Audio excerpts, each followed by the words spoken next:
करुणामयी माँ परम प्रभु श्री अरविंद सावित्री अध्ययन वर्गर समस्त भाई भौणी आमे गत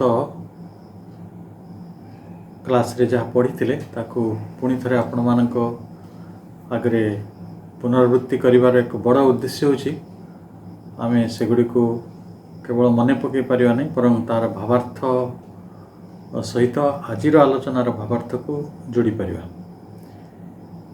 तो आमे जहाँ पढ़ी ताकू इंग्राजी रे पढ़ी a point she had reached where life must be in vain or in her unborn element awake, her will must cancel her body's destiny, for only the unborn spirit's timeless power can lift the yoke imposed by birth in time.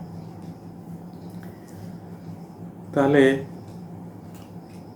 जन्म समय रे काल आमको गोटे भाग्य नामक जुआली दे थाए आ जीवनर शेष परिणति मृत्यु आ मझिरे अनेक दुख वेदना जंत्रणा मध्य दे जीवन गति करुए। ये हूँ जीवनर गोटे स्वाभाविक कहानी किंतु ताकू जदि बदलैया पड़े जहाँ श्री अरविंद कहते जे हार विल मस्ट कैंसल हार बॉडीज डेस्टिनी तांको शरीरर जो नियति अच्छी तांको शरीरर जो भाग्य अच्छी तांको शरीरर जो परिणति अच्छी शरीर परिणति आम जाचु वार्धक्य व्याधि और मृत्यु ये जो जर्जर शरीर जो तार परिणतिटा को बदल देवाई गोटे शक्ति रही दुईटी जे जड़े जदि तांको अनबर्न एलिमेंट तांको भितर थिबा अजात उपादान को अजात उपादान कहले आत्मशक्ति जदि आत्मशक्तिटा को से जाग्रत करि पारिबे ताहले ये सब कथा संभव बदली पारिबा।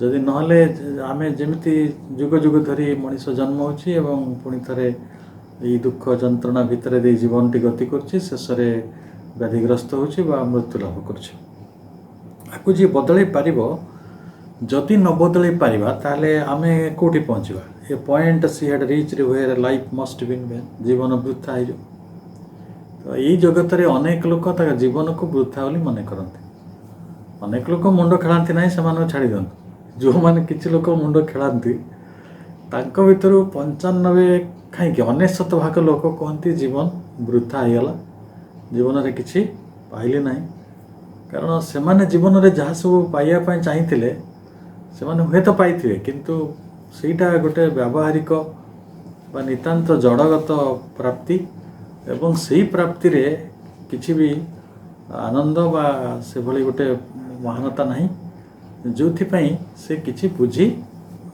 पारि नांती जोथिपाई तांको अंतर सत्ता रे तांकर जो यथार्थ स्वरूपटी जाग्रत होई पारि नाही। माँ सीधा सीधा कहिसंती सेई मानकर जीवन वृथा हो जो माने तांको आत्मसत्ता को आवाहन करि पारिबे नाही।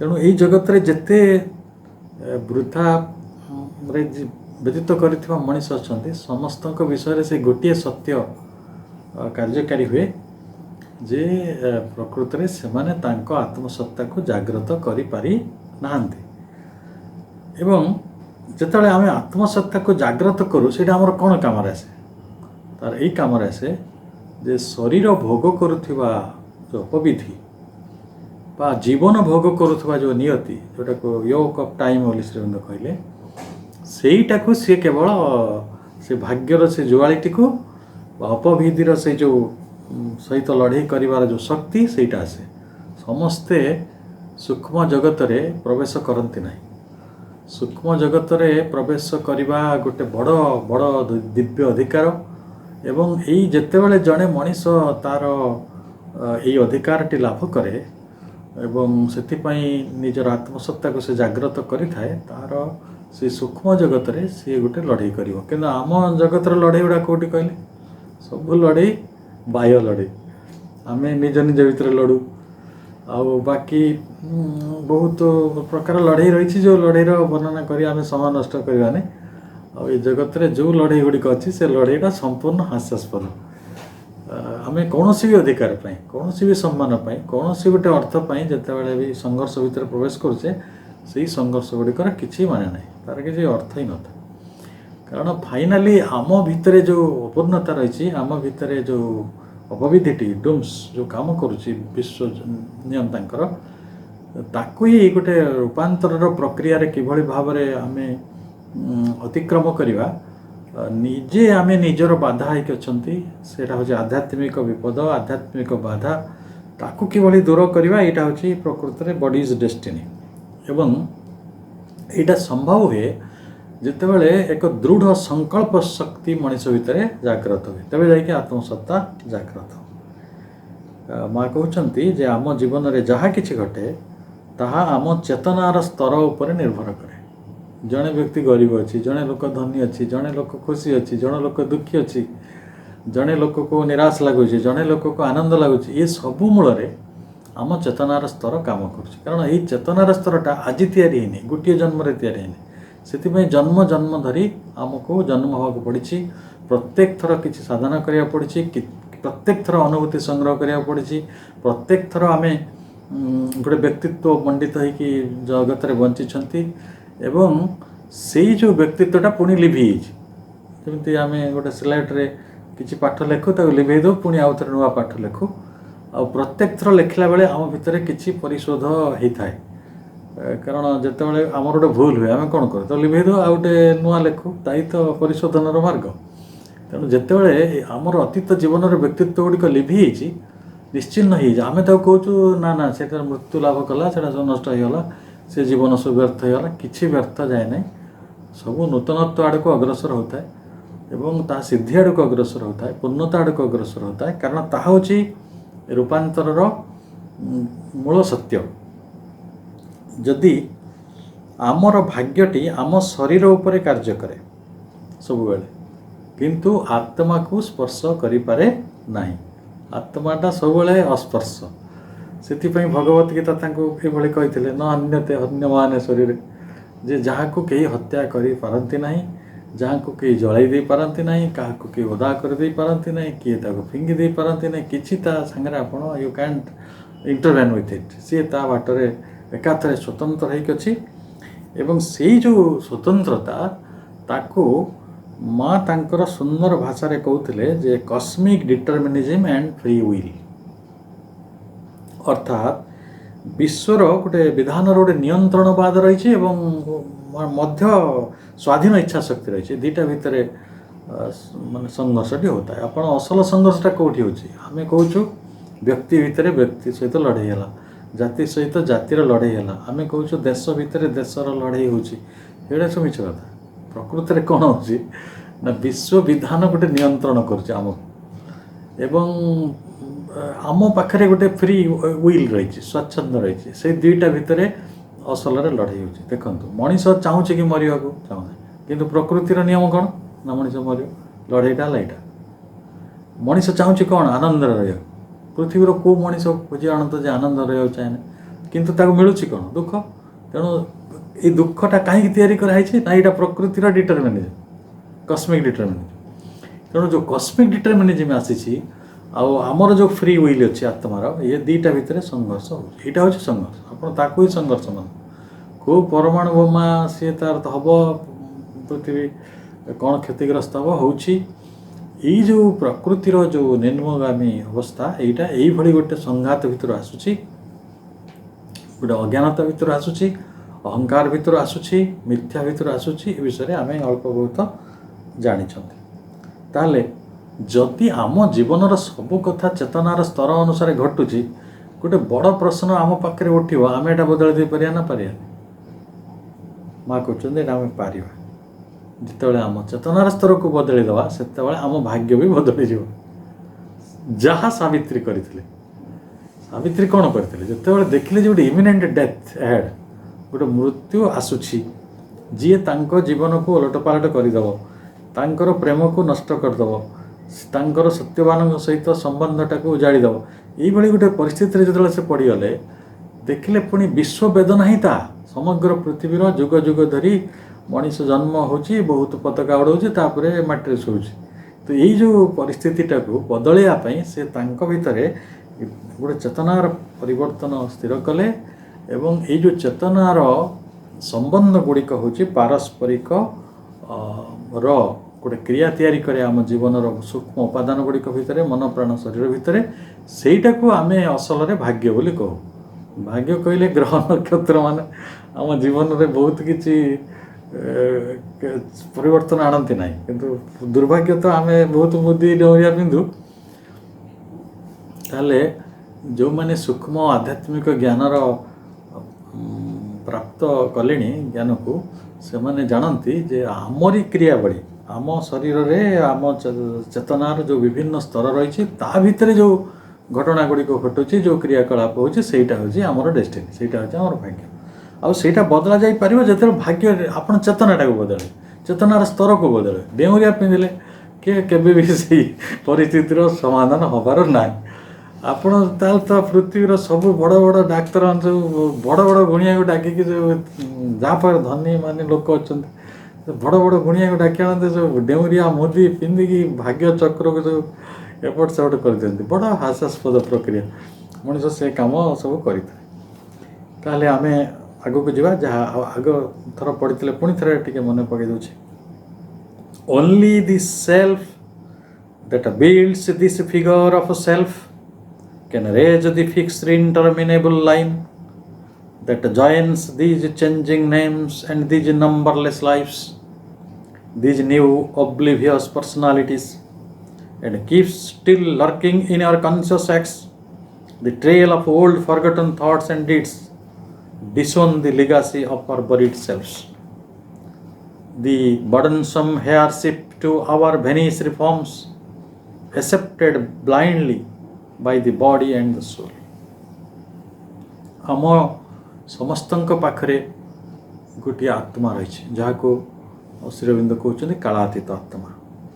ये कालातीत आत्मा कौन है काल अंतर्गत ही तो संघर्ष या ही तो असुविधा तेणु आम मूल स्वरूप सत्य स्वरूप जोटा को आम कहे एसेंशियल ट्रुथ सेटा होचे आम आत्मा से कालातीत किंतु जो से जगत को आसिक जन्म होती से काल भितर बंधन भितर पड़ुची तो यह ही समस्या तापर कारण आपण को मन पकई दे जहाँ आम पढ़ुंट ये विषय जो द्वितीय सर्ग जोटा कैंटो 2 बुक 1 ये विषय ना हूँ दि इश्यू समस्याटी कौन आम जगत यही समस्या संपर्क में चिंता करिबारे अभ्यस्त नहीं।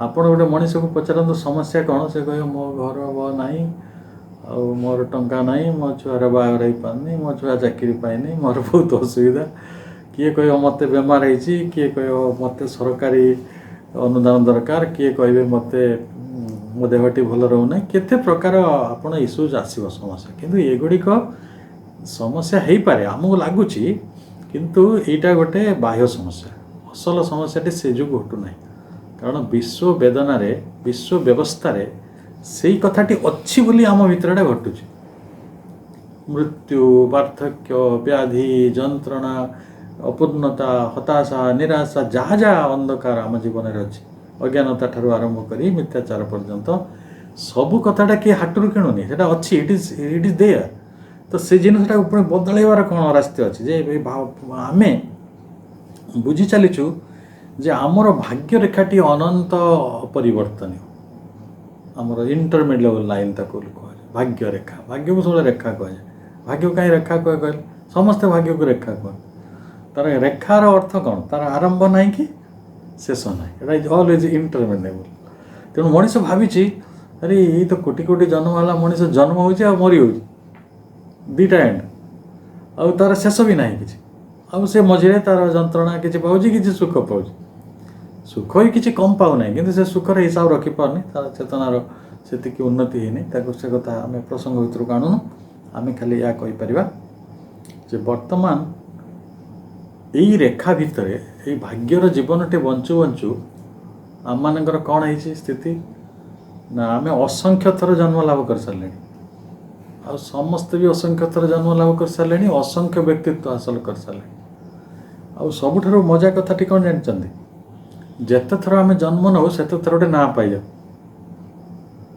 ଏଥର ଆପଣ ଜନ୍ମ ହେଇଛନ୍ତି, ଆମ ନାଁ ଧରନ୍ତୁ ପ୍ରଭାକର ହେଇଛି। ଆସନ୍ତା ଥରକୁ ଜନ୍ମ ବେଳକୁ ଆମ ନାଁ ହେଇଥିବ ମନୋଜ। ଆତ୍ମା ସହିତ ନାମକୁ ଯୋଡ଼ିବାର ଏଇ ଯେଉଁ ପ୍ରକ୍ରିୟା, ଆମ ଆତ୍ମା ସହିତ ଆମ ବ୍ୟକ୍ତି ସତ୍ତାକୁ ବା ବ୍ୟକ୍ତିତ୍ୱକୁ ଯୋଡ଼ିବାର ଏଇ ଯେଉଁ ପ୍ରକ୍ରିୟା, ଏଇଟା ଯୁଗ ଯୁଗ ଧରି ଚାଲିଛି, ଅଥଚ ଏଇଟା ଆମର ସ୍ମରଣ ଭିତରେ ନାହିଁ। କିନ୍ତୁ ଆମେ କ'ଣ କରୁ, ଗୋଟିଏ ଜନ୍ମରେ ଯେଉଁ ନାଁଟି ପାଇଥାଉ ସେଇ ନାଁଟିକୁ ସ୍ଥାୟୀ କରିବାକୁ ଚେଷ୍ଟା କରୁ। ମୁଁ କାହିଁ ଭାବୁନାହିଁ ରାବଣ କି ରାମଚନ୍ଦ୍ର ଆଉ ଥରେ ଯଦି ଜନ୍ମ ହେଇଥିବ ପୃଥିବୀରେ, ତାଙ୍କ ନାଁ ତ ବଦଳି ଯାଇଥିବ। ମୁଁ ରାବଣ ଇସିନେ ବିଭୀଷଣ ତ ମୁଁ ଦେଖୁନି। ତେଣୁ ଯଦି କି କାହା ମହା ଦୁର୍ଯ୍ୟୋଧନ ବିଭୀଷଣ ଅଛନ୍ତି, ସେମାନେ ସେଇ ବିଭୀଷଣ କି ଦୁର୍ଯ୍ୟୋଧନ ମୁଁ କହିପାରିବିନି। ହେଲା, ଲଙ୍ଗ ବ୍ୟାକ୍ ଗୋଟେ ଭଲ କଥା ମୁଁ କହୁଛି। ଜଣେ ଲୋକ ମୋଗଲ ରାଜାମାନଙ୍କ ବିରୁଦ୍ଧରେ ବହୁତ ବଡ଼ ଭାଷଣ ଦେଉଥିଲେ। ମୁଁ ତାଙ୍କୁ ଘଣ୍ଟାଟେ ଶୁଣିଲି। ଶୁଣି ସାରିଲା ପରେ ଦେଖିଲି ସେ ବେଶୀ କହୁଛନ୍ତି ଔରଙ୍ଗଜେବ ବିରୁଦ୍ଧରେ। ସ୍ୱାଭାବିକ, ଔରଙ୍ଗଜେବ ବଡ଼ ନିଷ୍ଠୁର ରାଜା ଥିଲେ। ତ ମୁଁ ତାପରେ ସେ ସଭା ଓହ୍ଲାଇବା ପରେ ମୁଁ ତାଙ୍କୁ କହିଲି, ସେ ଟିକେ ବନ୍ଧୁତା ଥିଲା। ମୁଁ କହିଲି ମୋତେ କାହିଁକି ଲାଗୁଛି ଆପଣ ହେଉଛନ୍ତି ଔରଙ୍ଗଜେବ। ନହେଲେ ଆପଣ ଔରଙ୍ଗଜେବ ବିଷୟରେ ଏତେ କଥା କେମିତି ଜାଣିଲେ? 450-500 ବର୍ଷ ତଳେ ଗୋଟେ ଘଟଣା ଘଟିଥିଲା, ତ ସେଇ ରାଗଟାକୁ ତୁମେ ଏବେ ବି କ୍ୟାରି କରୁଛ। ତ ତାମାନେ କ'ଣ? ତ ମୋତେ ଲାଗୁଛି ସିଏ ମୁସଲମାନ ଥାଇପାରନ୍ତି, ଆଇ ଡୋଣ୍ଟ ନୋ। ତୁମେ ହିନ୍ଦୁ ହେଇଥାଇପାର, ମୁଁ ଜାଣିନି, ସେଇଟା ତ ପୁଣି ସେଲ୍ଫ ଷ୍ଟାଇଲ୍। ମୁଁ ହିନ୍ଦୁ କି ମୁସଲମାନ ଏଇଟା ସେଲ୍ଫ ଷ୍ଟାଇଲ୍। ମୁଁ ଆଜି ମୋ ଧର୍ମ ବଦଳାଇ ଦେଇପାରେ, ସମସ୍ୟା ଏଇଠି ନାହିଁ। ହିନ୍ଦୁମାନେ କମିଗଲେ, ମୁସଲମାନ ବଢ଼ିଗଲେ, ଖ୍ରୀଷ୍ଟିଆନ ଶକ୍ତିଶାଳୀ ହେଇଗଲେ, ଏଇଗୁଡ଼ା ଇସ୍ୟୁ ନୁହେଁ।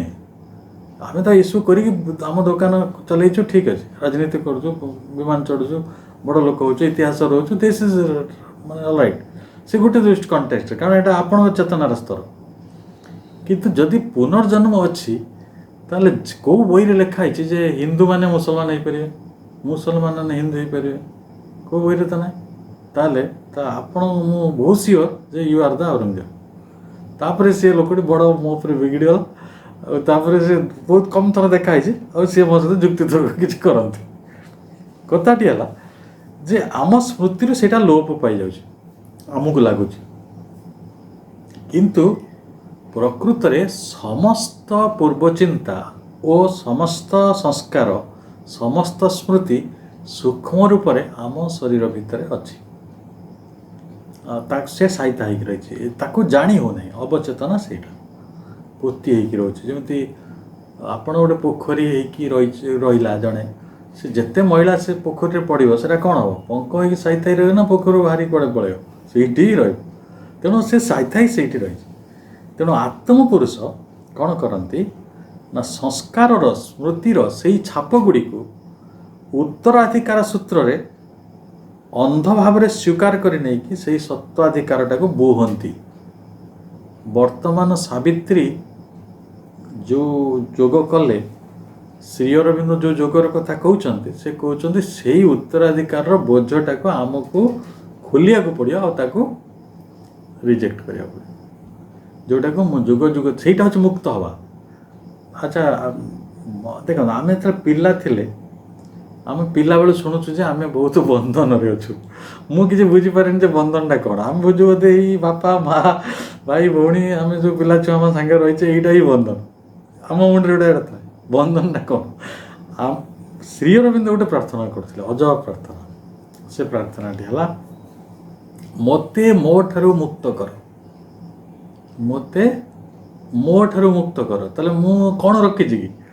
ଏଇ ଅତୀତ ଜୀବନର ଦୁର୍ଭାଗ୍ୟ ଗୁଡ଼ାକ, ଅତୀତ ଜୀବନର ସ୍ମୃତି ଗୁଡ଼ିକ, ଅତୀତ ଜୀବନର ସବୁ ସଂସ୍କାର ଗୁଡ଼ିକ, ଅତୀତ ଜୀବନର କର୍ମ ଗୁଡ଼ିକ, ସେଇଗୁଡ଼ାକ ସବୁ ମୋ ଅବଚେତନା ଭିତରେ ସାଇତା ହେଇକି ରହିଛି। ସେଇଟା ହେଉଛି ମୋ ଉପରେ ବୋଝ। ଯଦି କିଏ ଜଣେ କହୁଥାଏ ମୁଁ ଅଜ୍ଞାନତାରୁ ମୁକ୍ତ ହେଇପାରୁନି, ମୁଁ ତ ଅହଙ୍କାରରୁ ମୁକ୍ତ ହେଇପାରୁନି, ତାହେଲେ କ'ଣ ସେଟା କାହାକୁ ଦୋଷ ଦେବା? ଆମ ନିଜ ଆତ୍ମାକୁ, ଆତ୍ମାର ସେଟା ଦାୟିତ୍ୱ।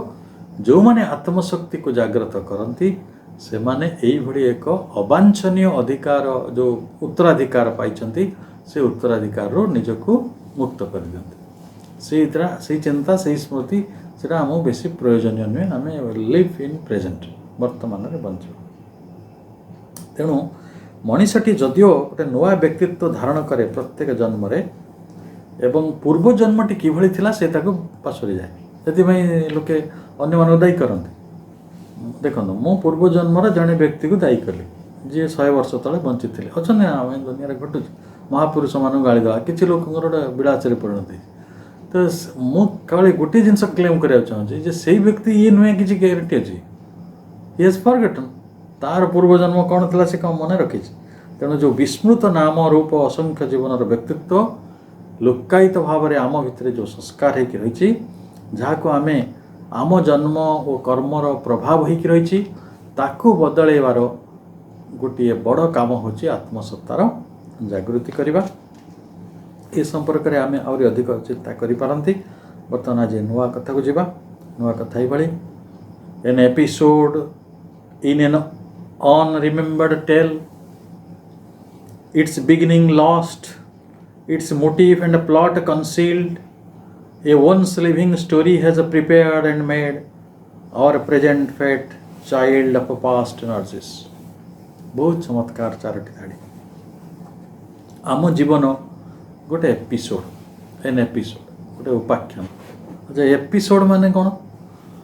ଆମେ ସବୁ ସିରିଏଲ୍ ଦେଖୁଛେ, ସିରିଏଲ୍ଟା ବହୁତ ବଡ଼, ତା ଭିତରୁ 200ଟା ଏପିସୋଡ଼ ପଳେଇଲାଣି, ଆଗକୁ ଆହୁରି 300ଟା ଅଛି। ଆଜି ଏପିସୋଡ଼ଟା ଆପଣ ଦେଖୁଛନ୍ତି, ଅର୍ଥାତ୍ ଗୋଟେ ଦୀର୍ଘ କାହାଣୀର ଏକ ଅଂଶକୁ ଆମେ ଏପିସୋଡ଼ କହୁ। ଆମ ଜୀବନ ହେଲା ସେଇଟା ହେଉଛି ଏନ୍ ଏପିସୋଡ଼। ଏଇ ଯେଉଁ ଶବ୍ଦ ଗୁଡ଼ିକୁ ଲକ୍ଷ୍ୟ କରନ୍ତୁ, କେତେ ଚମତ୍କାର ଶବ୍ଦ, କାବ୍ୟିକ ଶବ୍ଦ। An episode in an unremembered tale. ଆମ ଜୀବନଟା ହେଲା ବିସ୍ମୃତ କାହାଣୀର ଗୋଟେ ଉପାଖ୍ୟାନ ହେଲା। ଦେଖନ୍ତୁ, ଯେତେବେଳେ ମୁଁ ପ୍ରଭାକର ହେଇକି ଜନ୍ମ ହେଇଥିଲି ମୋର ଗୋଟେ କାହାଣୀ ଥିଲା। ମୁଁ ଏବେ ମନୋଜ ହେଇକି ଜନ୍ମ ହେଇଛି, ମୋର ଗୋଟେ କାହାଣୀ ଅଛି। ମୁଁ ଯେତେବେଳେ ଭବେଶ ହେଇକି ଜନ୍ମ ହେଇଛି ମୋର ଗୋଟେ କାହାଣୀ ଅଛି। ତ ସେ ମନୋଜ ପ୍ରଭାକର ସେ କାହାଣୀ ଗୁଡ଼ା କୁଆଡ଼େ ଗଲେ? That is forgotten, unremembered. ଏଇଭଳି କେତେ ଥର ଏ ପୃଥିବୀକୁ ଆମେ ଆସିଛନ୍ତି, ସବୁଥର ଭାଗ୍ୟର ଜୁଆଳିଟାକୁ ବୋହିଛନ୍ତି, ସବୁଥର କାଳାତୀତ ଆତ୍ମା କାଳର ଯେଉଁ ନିୟତି ଅଛି ତାକୁ ସେ ଅନ୍ଧ ଭାବରେ ମାନି ନେଇଛି। ତା'ର ସଂସ୍କାରର ବୋଝ ଗୁଡ଼ିକୁ ସେ ବୋହି ବୋହି ଚାଲିଛି। ଏଇ ବାଟରେ ସେ କ'ଣ କରେ, କିଛି ବାଟରେ ଖୁସି ବି ଅଛି। କାହିଁକି କହିଲେ, ସେ ସେଥିରେ ଲିପ୍ତ ହେଇଯାଏ। ତା'ର ଅଜ୍ଞାନତା କାରଣରୁ ସେ ସେଇଟାକୁ ସତ୍ୟ ଭାବିକି ସେ ତା ଭିତରେ ଗୋଟେ ଲିପ୍ତତା ବଢ଼େଇ ଦିଏ, ଗୋଟେ ମଗ୍ନତା ବଢ଼େଇ ଦିଏ। କିନ୍ତୁ ଆମେ ଯଦି ସେଇଭଳି ସୂକ୍ଷ୍ମ ଦୃଷ୍ଟି ଶ୍ରୀ ଅରବିନ୍ଦଙ୍କ ଭଳି ପ୍ରାପ୍ତ ହେବା, ତାହେଲେ ଏକଥା ମଧ୍ୟ ଭଲ ଭାବରେ ବୁଝିପାରିବା ଯେ ଆମ ସମସ୍ତଙ୍କର ଜୀବନ ଗୋଟେ ଉପାଖ୍ୟାନ, ଗୋଟେ part of A great story. ସେ ବଡ଼ ଷ୍ଟୋରିର, ବଡ଼ ଲମ୍ବା ଦୀର୍ଘ କାହାଣୀର ଆମେ ଗୋଟେ ଛୋଟିଆ ଉପାଖ୍ୟାନ ଭିତରେ ଏବେ ଅଛୁ। ପୁଣି ଏଇଟା ଲମ୍ବି ଚାଲିବ, କାରଣ ଯେତେବେଳେ ଆମ ଜନ୍ମଟା ଆଗକୁ ଇଲଙ୍ଗେଟ୍ ହେଉଥିବ, ସେତେ ନୂଆ ନୂଆ ଷ୍ଟୋରି ଆସୁଥିବ ନା। ଆଚ୍ଛା, ସେ କଥା ଫରଗେଟ୍ କରିଯାଆନ୍ତୁ। ଆମ ଗୋଟିଏ ଜୀବନକୁ ଆମେ ଗୋଟିଏ ଏପିସୋଡ଼ କାହିଁକି କହୁଛୁ? ମୁଁ ତ ହେଉଛି କୋଟିଏ episode. One life is 1 crore episode. ଆମେ ଲଣ୍ଠନ ଜାଳି ପାଠ ପଢ଼ୁଥିଲେ, ସେଇଟା ବି ଗୋଟେ ଏପିସୋଡ଼। ଆମେ କେମିତି ସ୍କୁଲ ଯାଉଥିଲେ, ସେଇଟା ବି ଗୋଟେ ଏପିସୋଡ଼। କେମିତି ଆମେ ହାଫ୍ ପ୍ୟାଣ୍ଟ ପିନ୍ଧୁଥିଲେ, ସେଇଟା ବି ଗୋଟେ ଏପିସୋଡ଼। କେମିତି ଗାଧୋଉଥିଲେ, ସେଇଟା ବି ଗୋଟେ ଏପିସୋଡ଼। ତେଣୁ ଗୋଟିଏ କାହାଣୀ ଭିତରେ ଅନନ୍ତ କାହାଣୀ ଖଞ୍ଜି ପାରିବାର ଯେଉଁ କ୍ଷମତା, ତାକୁ ଈଶ୍ୱର ହିଁ ରଖନ୍ତି, ଅନନ୍ତ ଈଶ୍ୱର। ତାଙ୍କ ପାଖରେ ସେଇ କ୍ଷମତା ରହିଛି, ଆଉ ସେ ଖଞ୍ଜିଛନ୍ତି। ଆମେ ସବୁ କଥା ଭୁଲିଗଲୁ। ଏଇ ଜୀବନର ବହୁତ କଥା ବି ଆମର ମନେ ନାହିଁ। ଜଣଙ୍କର ବୟସ 50 ବର୍ଷ, ସିଏ ପୁରାପୁରି 50 ବର୍ଷର ସମଗ୍ର କାହାଣୀଟିକୁ ମନେ ରଖିନାହିଁ, ଅଳ୍ପ କିଛି କଥା ମନେ ରଖିଛି। ଏବଂ ଶ୍ରୀଅରବିନ୍ଦ ତାକୁ କହିଛନ୍ତି ଲାଇଫ୍ ଡିଭାଇନ୍ ବହିରେ ଯେ କେବଳ ଦୁଃଖର କଥାଟା ମଣିଷ ମନେ ରଖେ, ସୁଖଟା ଭୁଲିଯାଏ। ଏକଦମ ଦୁଃଖ କେଉଁଠି ପାଇଥିଲା, କେଉଁଠି ଖାଇବା ପାଇନଥିଲା, କେଉଁଠି ଶୋଇବା ପାଇନଥିଲା, କେଉଁଠି କିଏ ଗାଳି ଦେଇଥିଲା, କିଏ କେଉଁଠି ଅପମାନ କରିଥିଲା, କେଉଁଠି ରୋଗ ହେଇଥିଲା, ଏସବୁ କଥାଟା ମନେ ଅଛି। କିନ୍ତୁ ଆଉ ବାକି କଥା ତାର କିଛି ମନେ ନଥାଏ। ଏଇଟା ତାର ଅଭ୍ୟାସ, କାରଣ ସେ ଦୁଃଖକୁ ଦେଖେ ନାହିଁ। ଯାହା ବି ହଉ, ପ୍ରଶ୍ନ ଏଇଆ, ଇଟ୍ସ ବିଗିନିଂ ଲଷ୍ଟ। ଇଏ ଯେଉଁ ଦୀର୍ଘ କାହାଣୀ, ଅନରିମେମ୍ବର୍ଡ ଟେଲ୍, TALE, ବଡ଼ କାହାଣୀ, ଦୀର୍ଘ ବିସ୍ମୃତ କାହାଣୀ। ଏ ବିସ୍ମୃତ କାହାଣୀରେ ହଜିଛି କେଉଁଟା? ବିଗିନିଂ, ମାନେ ସେଇଟା କେଉଁଠୁ ଆରମ୍ଭ ହେଇଥିଲା, ସେଇଟା ଲଷ୍ଟ, କେହି ଜାଣିନି। ଦେଖନ୍ତୁ, ମନେ କରନ୍ତୁ ଏଇଟା ମୋର 500ତମ ଜନ୍ମ, ତାହେଲେ ମୁଁ ଆଉ ଆଗରୁ କେତେଥର ଜନ୍ମ ହେଇଛି? 499 ଥର। ସେ 499 ଥରଟା କେଉଁଠୁ ଆରମ୍ଭ ହେଇଥିଲା? It is lost. ଆରାମସେ ଯଦି ଲଷ୍ଟ ହେଇଛି, आउ आगକୁ କ'ଣ ଆସିବ କାହାଣୀଟା କ'ଣ ଆଉ ଜଣା ଅଛି। ସେଥିପାଇଁ କବି କହୁଛନ୍ତି ଇଟ୍ସ ମୋଟିଭ୍ ଆଣ୍ଡ ପ୍ଲଟ୍ କନସିଲ୍ଡ, ମାନେ ଏଇ ଯେଉଁ କାହାଣୀର ଉଦ୍ଦେଶ୍ୟ କ'ଣ ଆଉ ଏ କାହାର କଥାବସ୍ତୁ କ'ଣ ସେଇଟା ବି ଗୁପ୍ତ କହିପାରିବା। ଆମେ ଆଜିର ଜୀବନଟାକୁ ଆମେ ବଞ୍ଚିଗଲେ ସନ୍ଧ୍ୟା ପର୍ଯ୍ୟନ୍ତ, ସନ୍ଧ୍ୟା ପରେ ରାତି ଭିତରେ ଆମ ଜୀବନ କ'ଣ ହେବ ଆମେ କହିପାରିବା, ନେକ୍ସଟ ଷ୍ଟେପ୍ କହିହେବନି। ଆଉ ପରବର୍ତ୍ତୀ ଜୀବନ କଥା ଛାଡ଼ି ଦିଅନ୍ତୁ। ଯଦି ଆସନ୍ତାକାଲି ଆମ ଜୀବନରେ କ'ଣ ଘଟିବ ଆମେ ଅନିଶ୍ଚିତ, ସେଇଟା ସ୍ୱାଭାବିକ ଭାବରେ କ'ଣ କନସିଲ୍ଡ ଲୁଚିକି ରହିଛି, ସଂଗୁପ୍ତ ହେଇକି ଅଛି। ଅର୍ଥାତ୍ ଆମେ ଯେଉଁ ଜୀବନ ବଞ୍ଚୁଛୁ ତାହା ଯଦି ଗୋଟେ ଦୀର୍ଘ କାହାଣୀର ବିସ୍ମୃତ କାହାଣୀର ଉପାଖ୍ୟାନ ହୁଏ, ସେଇ ଉପାଖ୍ୟାନଟି କେଉଁଠୁ ଆରମ୍ଭ ହେଲା, ସେଇ କାହାଣୀଟି କେଉଁଠୁ ଆରମ୍ଭ ହେଲା, ଦ୍ୟାଟ୍ ଇଜ୍ ଲଷ୍ଟ, ସେ ହଜିଛି। ଆଉ ସବୁଠାରୁ ମଜା କଥାଟି ହେଲା ଯେଉଁ କାହାଣୀକୁ ନେଇ ଆମେ ଏତେ ମାନେ କ'ଣ ବଢ଼ିଆ ଆକ୍ଟର, ଆମେ ସବୁ ବଡ଼ ଭୂମିକା ନିଭାଉଛୁ, very serious, we are very sincere. ଆମ ଭୂମିକା ନିଭେଇବାରେ ଆମେ ଏତେ ସିନ୍ସିୟର, ତ ସେଇଠି ଆମକୁ ତ ମୋଟିଭଟା ଜାଣିବା ଦରକାର କି ନାହିଁ, ମୋଟିଭ ବି ଜଣା ନାହିଁ। ଆପଣ ରିଅଲ୍ ନାଟକ ଆଉ ଏଇ ନାଟକର ମଜାଟା ଦେଖନ୍ତୁ। ସେଇ ରିଅଲ୍ ନାଟକରେ କ'ଣ ହୁଏ, ଯେଉଁଟା ମଞ୍ଚରେ ହେଉଛି, ଜଣେ କଳାକାର ଜାଣିଥାଏ ଯେ ତାକୁ କେତେବେଳେ ମରିବାକୁ ପଡ଼ିବ, ଆଉ ତାକୁ କେତେବେଳେ ହସିବାକୁ ପଡ଼ିବ, କେତେବେଳେ କାନ୍ଦିବାକୁ ପଡ଼ିବ, ତ ଇ ନୋଜ୍ ଇଟ୍। ରାତି ଶେଷ ପର୍ଯ୍ୟନ୍ତ ସେ ଜାଣିଥାଏ ଏ କାହାଣୀ କୁଆଡ଼େ ଯାଉଛି, କିନ୍ତୁ ଆମେ ଖୁବ୍ ସୁନ୍ଦର ଅଭିନୟ କରୁଛନ୍ତି, କିନ୍ତୁ ଆମେ ଜାଣିନୁ ଏ କାହାଣୀଟା କୁଆଡ଼େ ଯାଉଛି, where it is leading। ତେଣୁ ଏହାର ପ୍ଲଟ୍ କନସିଲ୍ଡ ହେଇକି ଅଛି। ତାହେଲେ ସେଇ କାହାଣୀ ଯାହା ହଜିଯାଇଛି ଆମକୁ କ'ଣ ଲାଗିଲା, ସେ ଗୋଟେ ଦରକାରୀ ନଥିଲା, ଅଦରକାରୀ ଥିଲା, ସେଇଟା ସବୁ ହଜିଲା, କିନ୍ତୁ ତାହା ନୁହେଁ। ପୁଣି ଶ୍ରୀଅରବିନ୍ଦ କହୁଛନ୍ତି ସେଇ ପୁରାତନ ଜୀବନଟି, ପୁରାତନ ଜୀବନର କର୍ମଗୁଡ଼ିକ, ପୁରାତନ ଜୀବନର ସ୍ମୃତିଗୁଡ଼ିକ, ପୁରାତନ ଜୀବନର ଅନୁଭୂତିଗୁଡ଼ିକ ଆମର ବର୍ତ୍ତମାନକୁ ତିଆରି କରିଛି। A once living story has prepared and made. ତାହେଲେ ଯାହା ଜୀବନ୍ତ ଥିଲା, ଯେଭଳି ଆଜିର ଜୀବନଟି ଆମ ପାଇଁ ଜୀବନ୍ତ, ଅତୀତର ଜୀବନଟା ସେଇ କାଳରେ ଜୀବନ୍ତ ଥିଲା। ଏଇ ଜୀବନ୍ତ କାହାଣୀ ଗୁଡ଼ିକ ଗୋଟେ ପ୍ରିପେୟାର୍ଡ ଆଣ୍ଡ ମେଡ୍, ସେ ପ୍ରସ୍ତୁତ ହେଇଛି ଆଉ ସେ ସମ୍ଭବ କରିଛି। କ'ଣ ସମ୍ଭବ କରିଛି? ଆୱାର ପ୍ରେଜେଣ୍ଟ ଫ୍ୟାକ୍ଟ, ଆଜିର ଭାଗ୍ୟଟି। ଯାହା କୁହାଗଲା ଯେ ଜନ୍ମ ଜନ୍ମ ଧରି ଆମେ ଯେଉଁ ଜୀବନ ବଞ୍ଚିଛୁ, ସେଇ ଜୀବନର ଗୋଟେ ଧାରାବାହିକତା ଅଛି, ସେ ଜୀବନର ଗୋଟେ ସ୍ୱାଭାବିକ ଗତି ରହିଛି। ଏବଂ ପୁରାତନ ଜୀବନ ଯାହା ବିସ୍ମୃତ, ଆମେ ଯାହାକୁ ଭୁଲି ଯାଇଛୁ, ଯେଉଁ ଚରିତ୍ରକୁ ଭୁଲି ଯାଇଛୁ, ଯେଉଁ ବ୍ୟକ୍ତିତ୍ୱକୁ ଆମେ ଭୁଲି ଯାଇଛୁ, ସେଇଟା ଆଜିର ଭାଗ୍ୟକୁ ନିର୍ମାଣ କରୁଛୁ। And child of past energies. କାରଣ ଆଜି ଆପଣଙ୍କ ପାଖରେ ଯେଉଁ ଶକ୍ତି ଅଛି, ଆଜି ଆପଣଙ୍କ ପାଖରେ ଯେଉଁ କ୍ଷମତା ଅଛି, ଆଜି ଆପଣଙ୍କ ପାଖରେ ଯେଉଁ ସାମର୍ଥ୍ୟ ଅଛି, ଏଇଟା ହେଲା ଅତୀତ ଜୀବନର ଗୁଡ଼ିକର ପିଲା, ମାନେ ଶିଶୁ। ତାର ଭିତରୁ ସେ ଜନ୍ମ ନେଇଛି, ଅତୀତ ଭିତରୁ ବର୍ତ୍ତମାନଟି ଜନ୍ମ ନେଇଛି।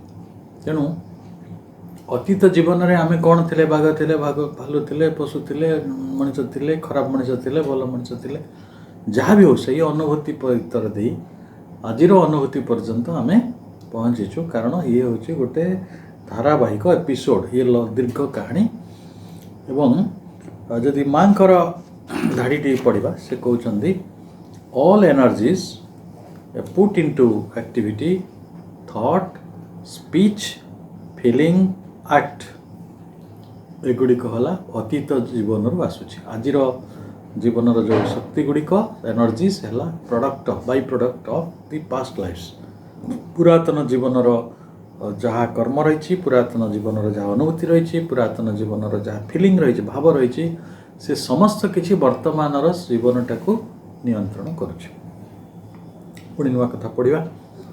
ଦ fixity of the cosmic consequences fastened with hidden inevitable links, she must disrupt, dislodge by her soul's force, her past, a block on the immortal's road, make a raised ground and shape a new her fate। ତାହେଲେ ଏ ବିଶ୍ୱ ଅନୁକ୍ରମର ଗୋଟେ ଫିକ୍ସିଟି ରହିଛି, ଧରାବନ୍ଧା ଅନିବାର୍ଯ୍ୟତା ରହିଛି।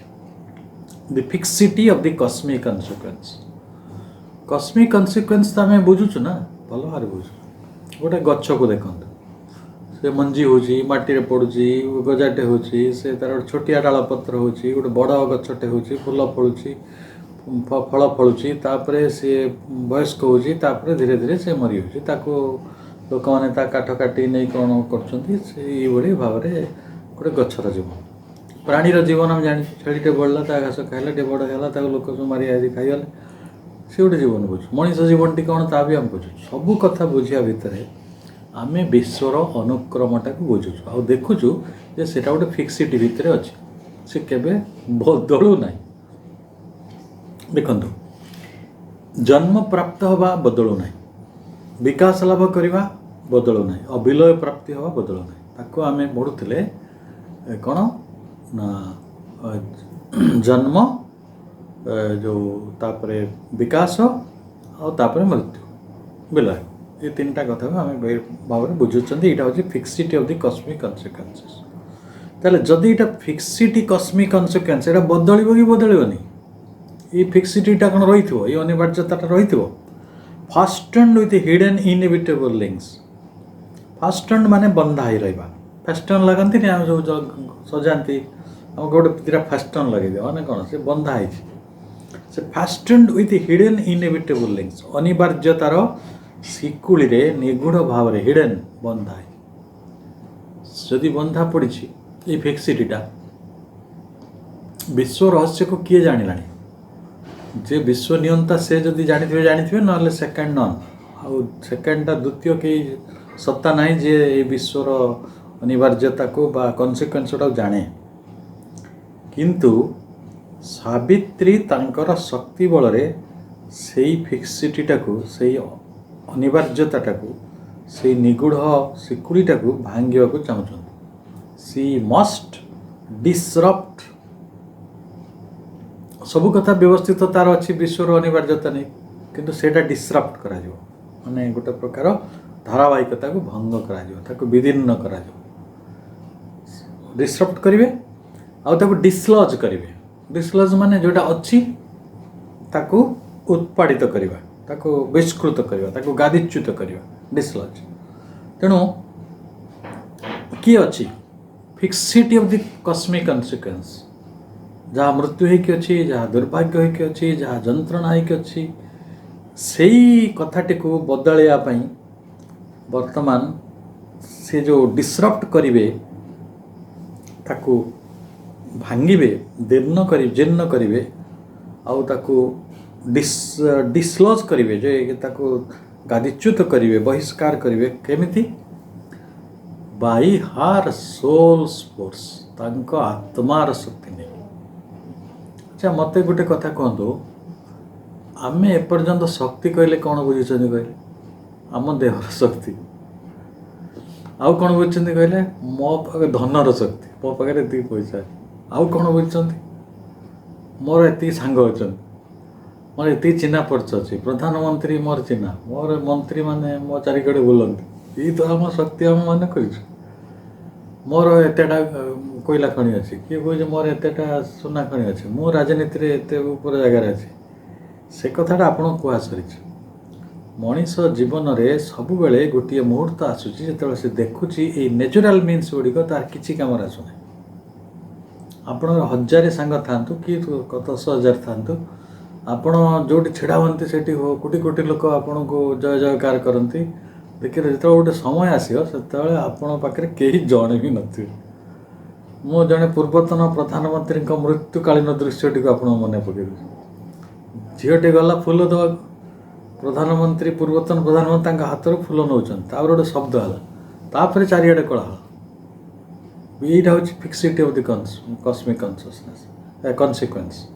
ତାକୁ କେହି ବଦଳି ପାରିବେ ନାହିଁ। କହିବେନି ଯେ ମୋର ଏତେ ଲୋକ ପରିଚୟ ଥିଲା, ମୁଁ ଏଡ଼େ ବଡ଼ ପଦବୀରେ ଥିଲି, ମୁଁ ଏତେ ବଡ଼ ସଂଗଠନର ମାଲିକ, ମୃତ୍ୟୁ ଆପଣଙ୍କୁ ଡରିଛି କି ଘଟଣା ଆପଣଙ୍କୁ ଡରିଛି, ସେପରି ନାହିଁ, ମୋଟେ ଡରେ ନାହିଁ। ଅର୍ଥାତ୍ ଯଦି ଗୋଟିଏ ବାଟରେ ତା ବଦଳି ପାରିବ, ତାହା ହେଲା ଯେ that is the souls force, ଆତ୍ମାର ଶକ୍ତି। ଯେଉଁ କଥାଟା ଆମେ ଟିକେ ଆଗରୁ ଆଲୋଚନା କରୁଥିଲେ, ଶ୍ରୀ ଅରବିନ୍ଦ ସ୍ୱାଧୀନତା ଆନ୍ଦୋଳନରେ ରହିଥିଲେ, ପ୍ରଧାନମନ୍ତ୍ରୀ ହେଇଥାନ୍ତେ, ଅନେକ ଜିନିଷ ତିଆରି କରିଥାନ୍ତେ, ତା ପରବର୍ତ୍ତୀ ପ୍ରଧାନମନ୍ତ୍ରୀ ମାନେ ତାକୁ ଭାଙ୍ଗି ଦେଇଥାନ୍ତେ, ତାପରେ ଗାଳି ଦେଇଥାନ୍ତେ, କହିଲେ ସେ କିଛି କରିନାହିଁ, ତ କ'ଣ ଲାଭ ହେଇଥାନ୍ତା? ଆତ୍ମାର ଶକ୍ତି ଜାଗୃତ ଯେଉଁଟା ସେ କରିଛନ୍ତି, ସେଇ ଆତ୍ମାର ଶକ୍ତି ହିଁ ପ୍ରକୃତରେ ବିଶ୍ୱ ବିଧାନକୁ ଲଙ୍ଘନ କରିପାରିବ। ବିଶ୍ୱର ଯେଉଁ जो बंधा है जो सिकुड़ी जरिए जोड़ा fastened with hidden inevitable links जोटा इनएविटेबल अनिवार्यता जो रही ସେଇଟା को अनिवार्यता को निवारण करिवार गोटे उपाय होची आत्मशक्ति। कौन सी शारीरिक बल नुहे, कौन सी सामाजिक बल नुहे, कौन सी आर्थिक बल नुहे बा कौन सी नेचुरल फोर्स जोटा सेड़ा किसी काम का आसे। ये किछि दिन आगु जड़े बड़ बापा हाथी उपर गली पड़े मु समालोचना करी एत बड़ जोग बल था एत तपस्या करते एत लोक सब चिन्ह परिचय एडे बड़ संगठन कोटी कोटी टका कौन हाथी कहीं गली पड़े तो दुर्घटना होते चली जाता किंतु माने थैंक गॉड जे से बची किंतु कथा है जे जहाँ आपणकर घटार अच्छे हाँ देखो घटना केवरी घटला तांकर किसी क्षति होनी जाओ आम ईश्वर धन्यवाद दरकार पड़े अटा भांगी था आ दरकार पड़े से पारालिसिस भी होता संभव। अनेक लोग निज छातर गली पड़ी मरियार आम जानी नहीं कि जी एथर गोटे चाल घरे रोचे छोट घरे सी जी छातर गली पड़ी मरिगनी आ जड़े जदि बड़ घर कर 5 महला तो सेठू गला मरीज तो पक्का। तेणु कथाटी है से कथाटी साहाଯ୍य करूना आपण बाहरिया आटपटा आपण पद पदवी सम्मान किसी कम आसेनि आप जो परिस्थिति में पढ़ा कथा अवश्य पढ़। तेणु सावित्री जितेबाला निज आत्मा को जागृत कले हार past A block on the immortals road तांकर अतीतटा हूँ देखु मु बारंबार कहीदे सावित्री कार्य हूँ इमोर्टाल वर्क अमरत्व कार्य करने से जीवन ग्रहण कर जदि इमोर्टाल वर्क ताले यही अमरत्वर पथरे ब्लॉक किए बंधन किए बाधा किए ब्लॉक ब्लॉक मान बुझे जे जी प्रकृत ताकू कौन करुच्ची प्रतिबंधन तैयारी करुच्ची प्रतिबंधक हूँ ब्लॉक। तेणु तांकर जो अतीत सेटा ही वर्तमान a block on the immortals road खाली सावित्री नहीं आम समस्त आज जे आम उपयुक्त चेतना यथार्थ चेतना यदि रही पारुना आम अतीत को दायी कर किसी आवश्यकता नहीं कारण ताही तो व्यवस्था किंतु आम अमरत्वर पथरे आम विस्तृतिर पथरे आम असीमतार पथरे आम आलोकर पथरे जी अंधकार छिड़ाई जी प्रतिबंधक हो छिड़ाई जी बाधा हो छिड़ाई सी आ कि नुहे आमर पूर्वतन संस्कार आम पूर्वजन्मर कर्म आम पूर्वजन्मर विचार आम पूर्वजन्मर संस्कार एक ही आम बुझीचु। Make a raised ground and shape a new हार्फेट वर्तमान तांकर जो आत्मा जागृत होती से आत्मार शक्ति कौन करिवो ना गोटे रेज्ड ग्राउंड तैयारी करिवो गोटे समतल भूमि तैयारी करिवो। जो आप घर तैयारी करती कौन करती प्रथम लैंड टाक रेज करेंगे ना कहते भूमि उद्धार डेवलपमेंट ऑफ योर सॉइल कि डेवलपमेंट ऑफ योर ग्राउंड भूमि उद्धार आपड़ करेंगे रेज्ड द ग्राउंड से प्रथमे से भूमिटी को प्रस्तुत करेंगे भूमिटी को समतल करेंगे आउ पुणी कौन करेंगे ना एंड शेप ए न्यू हार्फेट तांको भाग्यटी को नुआ करिकी गढ़े से भाग्यटी आउ मरण पथरे चली ना से भाग्यटी आउ जंत्रणार पथरे चली ना से भाग्यटी आनंद पथरे जीव से भाग्यटी अमरत्वर पथरे जीव यही हूँ विश्व जो विधान जो करते विश्व कर जन्म मर कि सावित्री कहना मुझे चेंज करी I will disrupt I will dislodge मुझे भांगी आउ ताकू गादीच्युत करी से जो मरणशीलता को गोटे नुआ पथरे जे मोर भाग्य आउ मृत्यु भोग करिव नाही मोर भाग्य आउ जंत्रणा भोग करिव नाही वर्तमान नुआ इतिहास लिखा नुआ भविष्यत लिखा जीव नुआ खसड़ा लिखा जीव जो थिरे आनंद आउ अमरत्वटी आउ प्रतिश्रुति ही रहिब नाही माँ भाषा ता एक वास्तवता हो चलो इट इज माने it was promised it was realised आ वर्तमान सेटा इट इज रियलिटी न यहाँ गोटे वास्तवता इट इज ए ट्रुथ न ताले जन्म जन्म धरी जो मनीषटी विश्वर ଅଧୀନସ୍ଥ ହେଇକି ରହିଛି, ସେ ଯଦି ତାର ଭାଗ୍ୟର ନବନିର୍ମାଣ କରିବାକୁ ଚାହୁଁଥାଏ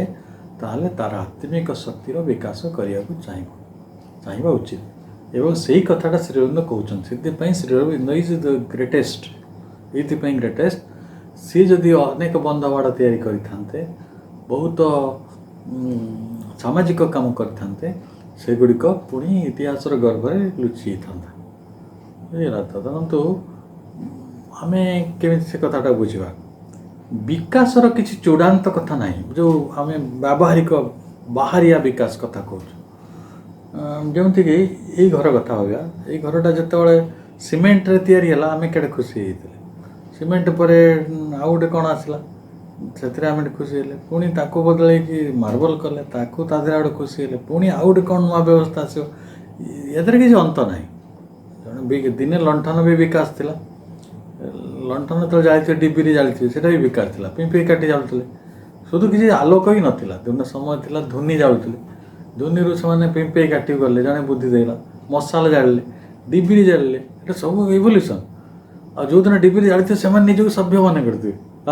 ହାଉ civilised we are, we know how to use technology.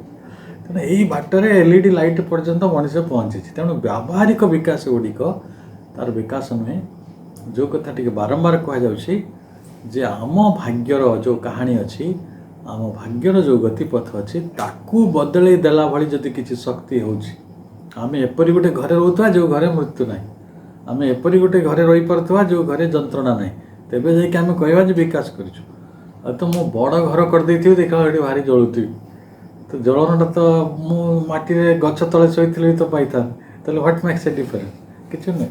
କାରଣ ମୋର ଅନ୍ତହୀନ ଜୀବନର ଅନୁଭୂତିଟି ବଦଳିଲା ନାହିଁ। କେବଳ ବାହ୍ୟ ଜୀବନର ଆଟୋପ ବଦଳିଗଲା, ସୁଖ ସୁବିଧା ବଦଳିଗଲା, ଓକେ, କିନ୍ତୁ ସେଇଟା ମୋତେ ବହୁ ଦୂର ପର୍ଯ୍ୟନ୍ତ ନେଇଯାଇପାରି ନାହିଁ। ତେଣୁ ଯେତେବେଳେ ଆତ୍ମା ଜାଗ୍ରତ ହୁଏ, ସେତେବେଳେ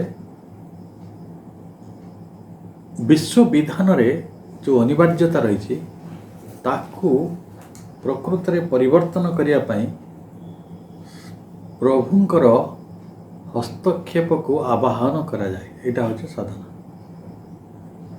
ଯେଉଁ ପ୍ରଭୁ ଏ ବିଧାନ ଗଢ଼ିଛନ୍ତି ସେଇ ପ୍ରଭୁଙ୍କୁ ହିଁ ବର୍ତ୍ତମାନ ଆମେ ପ୍ରାର୍ଥନା କରିବା ସାମୂହିକ ଚେତନାର ଗୋଟେ ଦିଗରେ, ଯେ ଆମର ସେଇ ପରିସ୍ଥିତିଟାକୁ ବଦଳି ଦିଅନ୍ତୁ।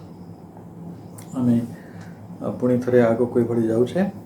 ଏ colloquy of the original gods meeting upon the borders of the unknown, her souls debate with embodied nothingness must be wrestled out on a dangerous dim background.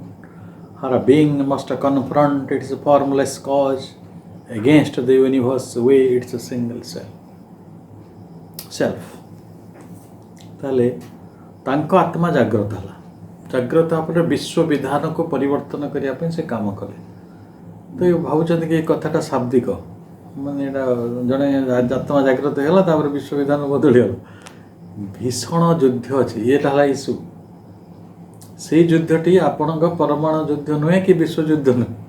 ସେ ଯୁଦ୍ଧ ଗୋଟେ ସମ୍ପୂର୍ଣ୍ଣ ଅଲଗା ଶ୍ରେଣୀର ଯୁଦ୍ଧ।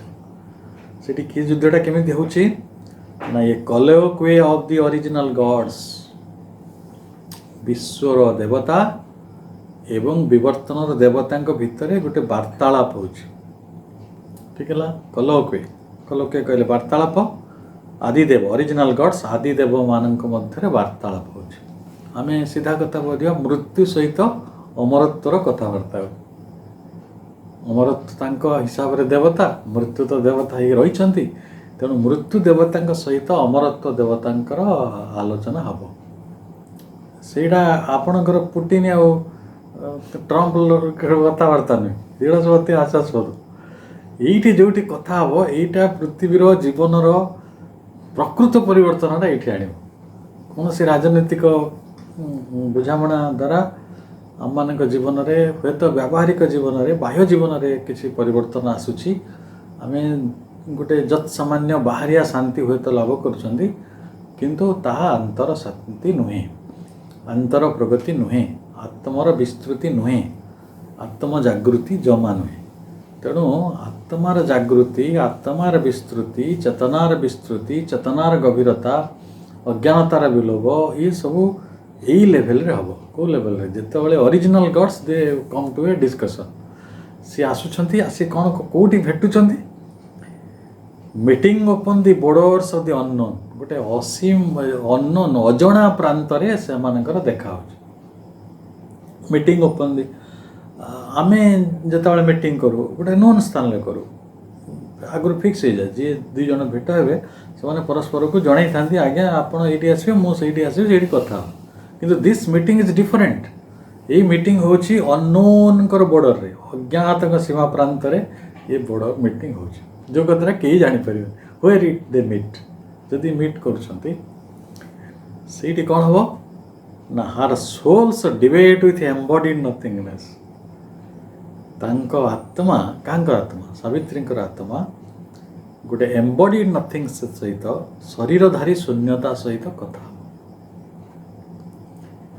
शरीरधारी शून्यता कहीं कहगला ना मृत्यु कौन करे सब जिनस को एक्सटिंक्ट कर दे सब जिनस को विलुप्त कर दे मृत्यु आसला पर कौन हो जाए विलुप्त हो जाए नथिंगनेस आसी जाए जहाँ एक्जिस्टिंग थिला ताको नथिंगनेस रे जे परिणत करे से हो मृत्यु तेणु ये जो नथिंगनेस जे एम्बॉडीड नथिंगनेस जे शरीर धारण करिसंत शरीर धारण करिथिबा शून्यतार देवता सहित सावित्री आत्मा तर्क युद्ध करेंगे डिबेट हम से डिबेटा कौन हम यहाँ तो आम भर जमी झगड़ा हो तू कहीं आइलुनी तू कहीं पचारूनी से कहे मत कहीं देलुनी तू कहीं सेमती कहलु एमती आम भर झगड़ा से झगड़ा सेमती नबनी ना आप भावतु कौ लेवल रे कथा हम से लेवल होची her soul's debate with embodied nothingness must be wrestled out on a dangerous dim background से भयंकर निष्प्रभ गोटे पृष्ठभूमि रे गोटे विपदपूर्ण रेसलिंग गोटे मल्लयुद्ध गोटे भीषण संघर्ष जोटा गोटे डीम बैकग्राउंड गोटे निष्प्रभ पृष्ठभूमि जो पृष्ठभूमि विषय क्या जना ना से कौन कथा हम तथा मु खाली गोटे प्रश्न पचारिकी आज आलोचना को समाप्त करने चाहूँगी जम देवता सहित आमर जो देखा हुए आम कौन कह प्रश्नटी को जदि आम कौ ढंग से कहवा आगे तो जम देवता संपर्क में आमर सब सब धारणा अवधारणा सब रही देखिले आम सेंसलेस हो प्रथम कथा कारण भेट करने आम पाखे प्रस्तुति ना जदि हठात मृत्यु देवता सहित आम देखा जाए in which way we can plead with him to change the destiny of the nature तेणु प्रकृतिर भाग्यटा को बदली देवाई से गोटे बहु प्रस्तुति नथिले सहित तर्क युद्ध को जाई हम नहीं तापरे हर being must confront it's formless cause तेणु तांकर सत्ताटी कांकर सावित्री सत्ता से अरूपर कारणर सम्मुखीन हेबे अरूप कहले फॉर्मलेस कज अरूपर कारण होचंती देवता से देवतांकर सम्मुखीन हेबे कहीं सम्मुखीन हेबे ना against the universe way it's single cell तांकर एकाकी आत्मा समग्र विश्व विरुद्ध रे छिड़ा हो देखंतु आपण गोटे बड़ सभा रे अछंती 100-200 लोक अछंती सेठी समस्ते गोटे कथा कहउछंती आपण आ गोटे अलटा कथा इटा हूँ एकाकित्व इटा है इशू जगत रे कहीं मरणशीलता विषय मुंड खेलना समस्त कहते अरे मत्यमंडल देह बही देवता हेले ही मरे ये जुग जुग धरी मरुचु एटा destiny of the universe Etah fixity of the cosmic कन्सिक्वेंस आपको डिसरप्ट आउ डिसलॉज करी हेनी किंतु गोटी एकाकी आत्मा सी बाहरी युद्ध रे जे I will disrupt I will dislodge मुझे भांगी तेणु जो भीषण युद्ध बा भीषण संघात बा भीषण युक्तितर्क जहाँ गोटे मल्लयुद्ध ठारू किसी कम नुहे सेटा संभव हम गोटे प्रकार काहांक भितर ना गोटे फॉर्मलेस कज जे होचंती तांको अरूप मूल कारण अर्थात आम बुझीपार अरूप मूल कारण कौन जहाँकर रूप नहीं से अरूप आ सी होचंती मूल कारण तांको ही प्रकृति में कह पड़ो एवं यही कथाटी किए चिंता करें जहाँकर आत्मा जाग्रत होती से ही केवल चिंता करें कारण तांको जीवन को से व्यर्थ मन करना जी ता जीवन को व्यर्थ मन करे से कहे मैं मरजी ये आत्महत्यार जगत कारण कौन नैराश्यर कारण कौन से जीवन को व्यर्थ मन कर जी निज शरीर भाग्य टी माने बोझ टी बोई पाने से कह मरी जाती कि यही बाटर मनीष मरुची जब आत्मशक्ति जागृत हुए ताले से देखो ये बड़ आनंद विशालमय ये जगत सुंदर जगत को से छाड़ी पलैब कि तेणु ये कि आनंद से बस कह आनंदमय जगतटा को आनंदमय जीवनटी को यही सुंदर पृथ्वी को मु छाड़ी जीवार नहीं से मत जदि संघर्ष करा पड़े लड़ाई करा पड़े ताहले मुझा निश्चय करी तेणु सबुठारु बड़ कथाटा हूँ निजर आत्मशक्ति को जागृत करिवार गोटे पर्व भाव में आम जीवनटा को संगठित करवाटा सबुरी जरूरी तेणु आपण आत्म जागरण से पर्व को कौन कहे साधना कहे कि जोग कहे कि पूर्णांग जोग कहे कि कौन कहे it is up to you terms are indifferent meaningless खाली एतिकीटा गुरुत्वपूर्ण जे आम आत्मार एक जागृति हवा दरकार जो जागृति विश्व व्यवस्थार जो अनिवार्यता रही ताकू परिवर्तन करने परम प्रभुंकर सानिध्य लाभ करने उद्विग्र हो एवं सी परम प्रभु को से कथार कथा कह बर्तमान प्रस्तुत है स्थायी भाव में ये रहा जदि से प्रस्तुत ही नहीं ताले सी तो ठीक अच्छे आर थर को आस तेणु आउ थे से जन्म भर को जीव आम जेहेतु धारावाहिक भाव आलोचना कर समय सीमा को भी सम्मान कर तेणु आम आसंता थर को ये विषय आहरी अधिक आलोचना करिपरिबा तेणु आज आलोचना को आपण मैंने धैर्यपूर्वक शुणी मांकर कृपा लाभ करिबा मो समस्त को अध्ययन वर्गर समस्त सम्मिलित भाई मान को मोर श्रद्धा सम्मान और शुभेच्छा जनाऊँगी एवं पुणी थे माँ निकट में आम कृतज्ञता पूर्वक आज आलोचना को ये रखुच्छी। वंदे मातरम।